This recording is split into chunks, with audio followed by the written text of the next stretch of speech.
അപ്പം നമ്മുടെ ഇന്നത്തെ പരിപാടി ഇഫ ചിക്കൻ. അപ്പോൾ എവിടെ നോക്കിയാലും ഇഫ ചിക്കൻ്റെ ഇത് മാത്രമേ കാണാനുള്ളൂ. ഇൻസ്റ്റ ആയാലും യൂട്യൂബ് ആയാലും ഫേസ്ബുക്ക് ആയാലും.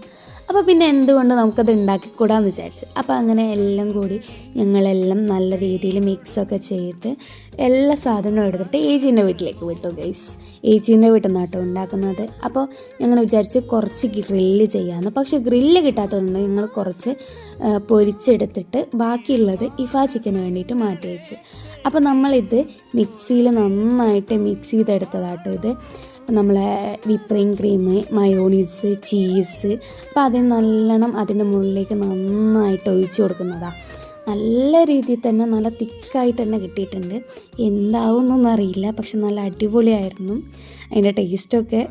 ടേസ്റ്റ് ചെയ്ത് നോക്കുമ്പോൾ അപ്പോൾ അതൊക്കെ കഴിഞ്ഞ് ഞങ്ങൾ ബാക്കിയുള്ള ചീസൊക്കെ ഇടുന്നതെന്ന് വെച്ചാൽ അതിൻ്റെ മുകളിൽ തന്നെ ഇട്ട്. അപ്പോൾ രുദ്രന് പൊരിച്ച ചിക്കനും ചപ്പാത്തിയൊക്കെ കൊടുത്തിട്ട് രുദ്രനോട് ചോദിച്ചാൽ എങ്ങനെയുണ്ട്, സൂപ്പറാന്നൊക്കെ പറയുന്നതാട്ടോ അത്. അപ്പോൾ അതിലിടയ്ക്ക് നമ്മുടെ ഇഫ ചിക്കൻ ഇങ്ങനെ റെഡിയായി വരികയാണ് ഗൈസ്. അപ്പോൾ ഞങ്ങൾ അതിൻ്റെ കൂടെ കഴിക്കാൻ വേണ്ടിയിട്ട് റെഡിയാക്കുന്നത് പൊറോട്ടയും ചപ്പാത്തി കേട്ടോ. ഇവിടെ എന്താ നടക്കുന്നതെന്നുള്ള ഉദ്ദേശത്തോടെയാണ് താശമ്മയുടെ നോട്ടം. ഒന്നും പറയേണ്ട കേസ്, എല്ലാം സെറ്റ് ചെയ്ത് ഞങ്ങളെല്ലാവരും കൂടി ഒരു വട്ടമേശ സമ്മേളനത്തിന് ഇരിക്കുന്ന പോലെ അങ്ങ് ഇരുന്നു.